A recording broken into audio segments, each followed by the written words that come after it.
എനിക്ക് പേടിയില്ല. എനിക്ക് ഉദ്ദീപനം ഉണ്ടെങ്കിലല്ലേ എനിക്ക് സെക്സിലേക്ക് പോകാൻ പറ്റത്തുള്ളൂ. സോ ഐ മൈസെൽഫ്, ഞാൻ സ്വന്തമായി തന്നെ എന്നെ എന്താക്കി മാറ്റി, ബൈബിൾ യേശുദേവൻ പറഞ്ഞതുപോലെ ഷണ്ടനാക്കി മാറ്റി. അല്ലെങ്കിൽ നമസ്കാരം, പുതിയൊരു വീഡിയോയിലേക്ക് എല്ലാവർക്കും ഹർദ്ദമായ സ്വാഗതം. ഡോക്ടർ രജിത് കുമാറിനെ അറിഞ്ഞൂടാത്ത ആരും കാണില്ല. ഏതാണ്ട് നമ്മുടെ ചാനലിൽ കാണുന്ന പൊതുവെ കാണുന്ന എല്ലാവർക്കും ഡോക്ടർ രജിത് കുമാറിനെ അറിയാം. നമുക്കറിയാം, പല വിവാദവുമായി ബന്ധപ്പെട്ട് ഒരു നെഗറ്റീവ് വശമായിരിക്കുകയും അതിനുശേഷം ബിഗ് ബോസ് മലയാളം സീസൺ 2-ൽ പണ്ടൊക്കെ നമ്മൾ കണ്ടിട്ടുണ്ടെങ്കിൽ താടിയൊക്കെ വളർത്തി എല്ലാം മൊത്തം നരച്ച മുടിയും നരച്ച നീളം താടിയൊക്കെ ആയിട്ടുള്ള രജിത് കുമാർ, വെള്ളയൊക്കെ ഇട്ടുന്ന രജിത് കുമാറിനെ നമ്മൾ കണ്ടുകൊണ്ടിരുന്നു. സീസൺ 2 ആയപ്പോൾ നേരെ മറ്റൊരു ഞെട്ടിച്ചുകൊണ്ട് അല്ലേ, മുടിയും താടിയൊക്കെ വെട്ടി മുടിയൊക്കെ കറുപ്പിച്ച് നല്ല കളർഫുൾ ഡ്രസ്സും കാര്യങ്ങളൊക്കെ ഇട്ടു. അങ്ങനെ നേരെ ബിഗ് ബോസ് സീസൺ 2-നകത്തേക്ക് വരുന്നു. അവിടെ വെച്ച് ആദ്യം ഫുൾ നെഗറ്റീവായിരുന്നു അല്ലേ, തുടക്ക ആഴ്ചകൾ മൊത്തം നെഗറ്റീവ് ഉള്ള ഹെയ്റ്റ്സ് മൊത്തം വാരിക്കൂട്ടുന്നു. അതിനുശേഷം പുള്ളി ഉള്ള പ്രേക്ഷകരുടെ ഏതാണ്ട് 90% പ്രേക്ഷകരുടെ പിന്തുണ നേടിക്കൊണ്ട് ഭയങ്കരമായിട്ടുള്ളൊരു ഫാൻ ബേസോട് കൂടി എന്ത് ചെയ്തു, ആ സീസണിൽ പുള്ളി തന്നെ ജയിക്കും എന്നുള്ളൊരു അവസ്ഥയിലേക്ക് എത്തി. എല്ലാവർക്കും ഭയങ്കര ഇഷ്ടമായിരുന്നു പുള്ളി പറയുന്ന കാര്യങ്ങളെല്ലാം അംഗീകരിച്ചു. വലിയൊരു ഫാൻ ബേസ് പുള്ളിക്കുണ്ടായി. ആ സമയത്ത് ചെറിയായിട്ട് അത് കണ്ണിൽ മുളക് തേച്ചു എന്ന് പറഞ്ഞുള്ള ഇതിൽ പുള്ളി പുറത്താകും. പിന്നെ ആ സീസൺ തുടർച്ചയായിട്ട് അങ്ങോട്ട് പോയില്ല. അത് അവിടെ കോവിഡ് കാരണം നിർത്തിവെക്കുകയൊക്കെ ചെയ്തു. അങ്ങനെ തന്നെ നമുക്ക് രജിത് സാറിനെ അറിയാം. അതിനുശേഷം പല സീസണുകൾ, ഇപ്പം കഴിഞ്ഞതിൻ്റെ മുമ്പത്തെ സീസണിൽ വരെ ഗസ്റ്റ് റോളിലൊക്കെ അവിടെ അവരെയൊക്കെ ഒന്ന് റെഡിയാക്കാൻ വേണ്ടിയിട്ട് പോയി. പുള്ളി എപ്പോഴും ഭയങ്കര എനർജറ്റിക്കാണ് അല്ലേ, പറയുന്ന കാര്യങ്ങളൊക്കെ തുറന്നടിച്ച് ആരെടുത്ത് വേണോ എന്തും തുറന്നടിച്ച് പറയാനുള്ള ഒരു ചങ്കൂറ്റം പുള്ളിക്കുണ്ട്. പുള്ളിയുടെ IQ ലെവൽ ഭയങ്കര ഭയാനകമാണ്. കാരണം നമ്മളൊരു ക്വസ്റ്റ്യൻ ചോദിച്ചിട്ട് അപ്പേനുള്ള മറുപടി ഒക്കെ എല്ലാം കൊണ്ടും പല സ്റ്റേറ്റ്മെൻറ്റിൽ ഇപ്പോഴും വിവാദങ്ങൾ തുടരുകയുമാണ്. ഇന്ന് പുള്ളി കൗമുദി ചാനലിൽ, ഞാൻ ഇന്നലെ വന്ന ഒരു വീഡിയോ ആണ്, ഇപ്പോഴാണ് ഞാൻ കണ്ടത്. വലുതായിട്ട് ആരും കണ്ടിട്ടില്ല. അത് ആ ചാനലിൽ നിങ്ങൾ പോയി കാണണം കേട്ടോ, ഫുൾ വീഡിയോ കിടപ്പുണ്ട്. അതിനകത്ത് പുള്ളി ഞെട്ടിക്കുന്ന ഒരു പിന്നെ സ്റ്റേറ്റ്മെൻറ്റ് നടത്തിയിരുന്നു. ഞാൻ ഷണ്ടനാണ്, എനിക്ക് ഉദ്ദീപനം ഉണ്ടാവില്ല, എനിക്ക് കുട്ടികളുണ്ടാവില്ല എന്ന് തുറന്നടിച്ച് പറഞ്ഞിരിക്കുകയാണ്. ആരും ഇങ്ങനെയുള്ള കാര്യങ്ങൾ ആരും തുറന്നു പറയാറില്ല. പുള്ളി അത് തുറന്നു പറയുകയാണ്. ഞാൻ സന്തോഷത്തോടു കൂടി ഈ ഒരു സാധനം പറയുകയാണ്, ഞാൻ ഷണ്ടനാണ്, എനിക്കിനി എന്തൊക്കെ സംഭവിച്ചാൽ എനിക്ക് കുട്ടികളുണ്ടാവില്ല എന്ന് ഈ പുള്ളി പറയുന്നു. ആദ്യം പുള്ളി പറഞ്ഞ ആ സാധനം നമുക്കൊന്ന് കേട്ടിട്ട് നമുക്ക് പറയാം. ഓക്കെ. ന്യൂറോ സർജൻ പ്രൊഡ്യൂസറാണ്. അദ്ദേഹത്തിൻ്റെ സിനിമയിൽ ഞാനൊരു വേഷം ചെയ്യുന്നുണ്ട്. ഞാൻ നല്ല സുഹൃത്തുക്കളാണ്. ഞാൻ ഈ അടുത്തിടയ്ക്ക് അദ്ദേഹത്തിൻ്റെ അടുത്ത് പോയിട്ട് ഞാൻ തന്നെ എൻ്റെ ലിംഗം അല്ലെങ്കിൽ പെനിസ് അല്ലെങ്കിൽ ഞാൻ ഡോക്ടറെ ഒന്ന് പരിശോധിക്കും, ഞാൻ സ്വയം ആർജിച്ചെടുത്ത എറക്റ്റൈൽ ഡിസ്ഫങ്ഷൻ എന്ന് പറയുന്ന രീതിയിൽ ഉള്ള രീതി, മീൻസ് ഉത്തേജിപ്പിക്കാത്ത അവസ്ഥ. അങ്ങനെ അദ്ദേഹം നോക്കിക്കഴിഞ്ഞപ്പോൾ അദ്ദേഹം പറഞ്ഞാണ്, ചേട്ടൻ ധൈര്യമായിട്ട് മുമ്പോട്ട് വെക്കോ, ചേട്ടന് ന്യൂറൽ രീതിയിൽ ഇനാക്റ്റീവ് ആയി കഴിഞ്ഞു, ഒരിക്കലും ഇനി ചേട്ടന് മക്കൾ ജനിക്കുന്ന സാധ്യതയേ ഇല്ല. അതുകൊണ്ട് എനിക്ക് പേടിയില്ല. എനിക്ക് ഉദ്ദീപനം ഉണ്ടെങ്കിലല്ലേ എനിക്ക് സെക്സിലേക്ക് പോകാൻ പറ്റത്തുള്ളൂ. സോ ഐ മൈസെൽഫ്, ഞാൻ സ്വന്തമായി തന്നെ എന്നെ എന്താക്കി മാറ്റി, ബൈബിൾ യേശുദേവൻ പറഞ്ഞതുപോലെ ഷണ്ടനാക്കി മാറ്റി, അല്ലെങ്കിൽ എറക്റ്റൈൽ ഡിസ്ഫങ്ഷനാക്കി മാറ്റി അഭിമാനത്തോടെയാണ് ഇരിക്കുന്നത്. ഞാൻ സ്വന്തമായിട്ട് തന്നെ ഞാൻ എന്നെ ഷണ്ടനാക്കി മാറ്റി, ഉത്തേജിപ്പിക്കാൻ പറ്റാത്തൊരവസ്ഥയിലേക്ക് എൻ്റെ ലിംഗത്തിനെ കൊണ്ടുവന്നു എന്നാണ് പുള്ളി പറയുന്നത്. പുള്ളി ഒരു ഡോക്ടറെ പോയി ചെക്ക് ചെയ്തപ്പോൾ പുള്ളി പറഞ്ഞു, നിങ്ങൾ വിഷമിക്കുന്നത് വേണ്ട, നിങ്ങൾക്ക് കുട്ടികളൊന്നും ഉണ്ടാവില്ല, നിങ്ങൾ ധൈര്യമായിട്ട് പൊയ്ക്കോ എന്നാൽ പുള്ളി അത് ചിരിച്ചുകൊണ്ടാണ് പറയുന്നത്, വേദനയോടാണോ എന്ന് എനിക്കറിയത്തില്ല.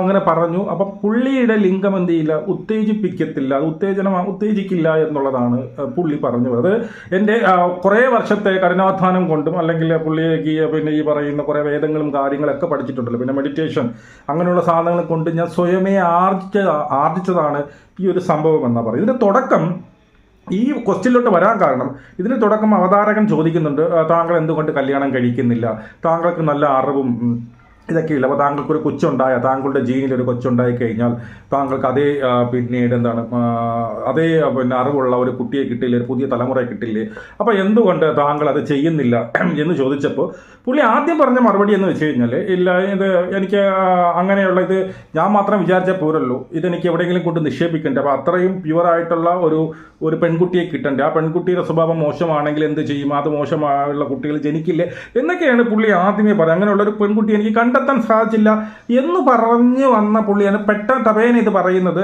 എന്താണ്, ഞാൻ ഷണ്ടനാണ്, ഞാൻ ഞാൻ സ്വയമേ ഞാനൊരു ഷണ്ടനാക്കി മാറ്റി, വർഷങ്ങളായിട്ടുള്ള പ്രയത്നം കാരണം ഞാനൊരു ഷണ്ടനാക്കി മാറ്റി, എനിക്ക് ഉദ്ദീപനം വരത്തില്ല, എൻ്റെ ലിംഗം എന്ത് ചെയ്യില്ല, ഉത്തേജിക്കില്ല എന്നുള്ള രീതിയിൽ പുള്ളി തുറന്നടിക്കുന്നത്. അതുകൊണ്ട് തന്നെ ഞാൻ ഇനി ആരെയും കല്യാണം കഴിക്കില്ല എന്നാണ് പുള്ളി പറയുന്നത്. തുടർന്നും പുള്ളി പറയുന്നുണ്ട്, അതും കൂടി കേൾക്കാം. ഡോക്ടർ രജിത് കുമാറിന് ഹ്യൂമൻ ഇമോഷൻസ് വരില്ല എന്നാണ്, അല്ലെങ്കിൽ ഹ്യൂമൻ ഇമോഷൻസിനെ ഞാൻ മാക്സിമം വളരെയധികം നിയന്ത്രണ വിധേയമാക്കി വെച്ചേക്കാണ്. അത് ഞാനിപ്പോൾ എനിക്ക് സുമേഷിനോട് ബെറ്റ് വെച്ച് പറയാൻ പറ്റും. ഏതൊരു അശ്ലീല വീഡിയോ അല്ലെങ്കിൽ നമ്മളിപ്പം പറയുമല്ലോ ബ്ലൂ ഫിലിം എന്ന് പറയുന്ന രീതിയിലുള്ള ഇംഗ്ലീഷ് ആയാലും മലയാളം ആയാലും ഏതായാലും സുമേഷ് വേണമെങ്കിൽ ഒരു ടി വിയിലിട്ടോ ഞാനും സുമേഷും കൂടെ ധൈര്യപൂർവ്വം നമുക്ക് രണ്ടുപേർ കൂടെ ജനിച്ച വേഷത്തിൽ മൂന്നാമതൊരു ജഡ്ജ്മെൻറ്റ് നടത്താൻ കുറച്ച് പേരെ എത്തിയിട്ട് ആ വീഡിയോ കാണാം. വീഡിയോ കാണുന്നവരെ ഞാനും അത് കണ്ടുകൊണ്ട് തന്നെ ഇരിക്കും. എൻ്റെ ഒരു രോമം പോലും അനുകൂല. എൻ്റെ ഒരു രോമം അനങ്ങിയാൽ കടം വാങ്ങിച്ചെങ്കിൽ 1,00,000 രൂപ ഞാൻ സുമേഷിന് ഗിഫ്റ്റ് തരും, ഇല്ലെങ്കിൽ നീ 1,00,000 എനിക്ക് തരണം. ചലഞ്ച് ചെയ്യാൻ എനിക്ക് പറ്റും. ഇതൊരു അങ്ങനെ അധികാരം തുറന്നു പറയാത്ത കാര്യം വേറെ എവിടെയും പറഞ്ഞിട്ടുണ്ടോ? ഇല്ല. ഞാൻ ആദ്യമായി പറയുന്നത് സന്തോഷത്തോടെ പറയുന്നത് അഭിമാനത്തോടെ പറയുന്ന ഒരു സംഗതി. നാളെ ഇത് പുറത്തു വന്നു കഴിഞ്ഞാൽ ആളുകൾ പല രീതിയിൽ ഇതിനെ പറഞ്ഞ് എനിക്ക് സന്തോഷം മാത്രമേ ഉള്ളൂ. സന്തോഷത്തോടു കൂടി അഭിമാനത്തോടുകൂടി ഞാൻ പറയുകയാണ്, ഞാൻ എൻ്റെ അവസ്ഥ ഇങ്ങനെയാണ്, ഞാനൊരു ഷണ്ടനാണ്, അല്ലെങ്കിൽ ഞാൻ സ്വയം അങ്ങനെ ആക്കി തീർത്തു.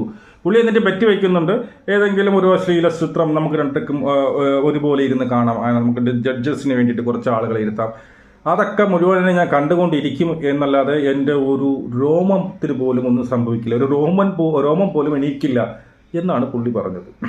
മേ ബി അങ്ങനെ ആയിരിക്കും. പുള്ളി എന്നിട്ട് ഇതിനകത്ത് പറയുന്നുണ്ട് ഇതിങ്ങനെ ആക്കി തീർക്കാൻ പറ്റുമെന്ന് വെച്ചാൽ ഇങ്ങനെ ആക്കി തീർക്കാൻ പറ്റും, ആർക്ക് വേണോ പറ്റും. പുള്ളി കുറേ പിന്നെ എക്സാമ്പിളും കാര്യങ്ങളൊക്കെ പറഞ്ഞതാണ്. ഞാൻ കൗമുദി നിങ്ങളെ വീഡിയോ പോയി കാണണം. എക്സാമ്പിളും കാര്യങ്ങളൊക്കെ കുറേ പറയുന്നുണ്ട്. നമുക്ക് വിചാരിച്ചു കഴിഞ്ഞാൽ അത്ര ഈസി അല്ല, പക്ഷെ വിചാരിച്ചു കഴിഞ്ഞാൽ നമ്മുടെ മനസ്സിനെ നമുക്ക് എന്ത് ചെയ്യാം, നമ്മുടെ ശരീരത്തിൽ ഉത്തേജിപ്പിക്കുന്ന ഈ പറയുന്ന ഹോർമോണിനെ നമുക്ക് കൺട്രോളിൽ കൊണ്ടുവരാൻ പറ്റും. അപ്പോൾ അതുകൊണ്ട് തന്നെ എനിക്കൊരു വികാരവുമില്ല. എനിക്ക് ആരെ കണ്ടാലും, ഏത് സ്ത്രീയെ കണ്ടാലും അല്ലെങ്കിൽ ഏത് സംഭവം ഉണ്ടായാലും എനിക്കങ്ങനെ ഒരു വികാരം വരത്തില്ല. അത് ഞാൻ എൻ്റെ കഠിനമായ പ്രയത്നം കൊണ്ട് അതങ്ങ് അവസാനിച്ചു എന്നാണ് പറയുന്നത്. പിന്നെയും പുള്ളി വീണ്ടും കുറച്ചുകൂടി പറയുന്നുണ്ട്, അതും കൂടി കേൾക്കാം. ഭഗവത്ഗീതയിൽ പറഞ്ഞതുപോലെ ഏറ്റവും കൂടുതൽ ഊർജ്ജം എന്ന് പറയുന്നത് സെമനിൽ നിന്നാണ് പുറത്തു വരുന്നത്.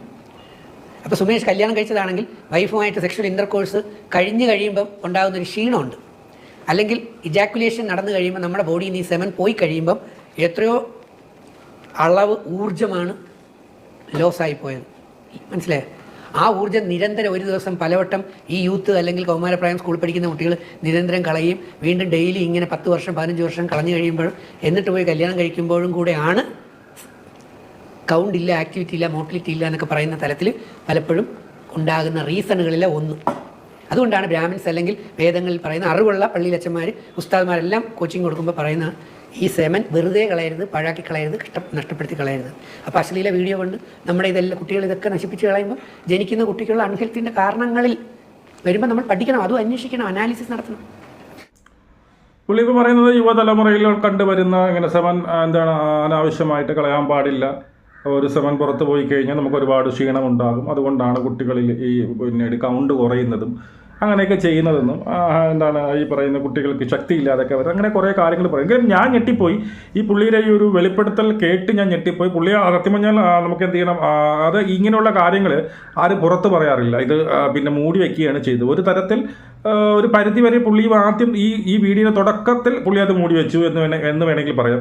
അതിനുശേഷം പുള്ളി തുറന്നു പറയാൻ കാണിച്ച ഒരു ധൈര്യം നമുക്ക് അപാരം തന്നെയാണ്. ആരും ഇത് തുറന്നു പറയില്ല, ഞാനൊരു ഷണ്ണനാണ്, ലിംഗത്തിൽ ഉദ്ദീപനം നടക്കില്ല എന്ന് ഒരാൾ തുറന്നു പറയണമെങ്കിൽ അത് പുള്ളിയുടെ പിന്നെ ആ ഒരു സ്ട്രെങ്ത് തന്നെയാണ്, അല്ല പുള്ളിയുടെ ധൈര്യം തന്നെയാണ്. അപ്പോൾ ഇതാണ് സംഭവം. എന്തായാലും ഒരു ഞെട്ടിക്കുന്ന ഒരു വാർത്തയായിപ്പോയി. രജിത് കുമാർ അതിനെ കെട്ടാൻ വേണ്ടി കുറേവരൊക്കെ വന്ന് സീസൺ 2 കുറേ എണ്ണം ബാക്കിൽ നടന്നു, ഇപ്പോഴും കാണുമായിരിക്കാം. ഏതായാലും അങ്ങതാണ് പിന്നീട് ഈ പറയുന്ന നമ്മുടെ രജിത് സാറ് പറയുന്നത്. മറ്റൊന്നുമല്ല, തൻ്റെ സ്വന്തം കഴിവ് കൊണ്ട് പിന്നെ കാലങ്ങളായുള്ള പ്രയത്നം കൊണ്ട്, മെഡിറ്റേഷൻ കൊണ്ട്, അറിവ് കൊണ്ട് ഞാൻ എന്നെ സ്വയം ഒരു ഷണ്ടനാക്കി തീർത്തു എന്നാണ് രജിത് സാറ് പറയുന്നത്. നിങ്ങളുടെ അഭിപ്രായങ്ങൾ കമൻറ്റായി രേഖപ്പെടുത്തു. നമുക്ക് വീണ്ടും കാണാം. ചെയ്യാം.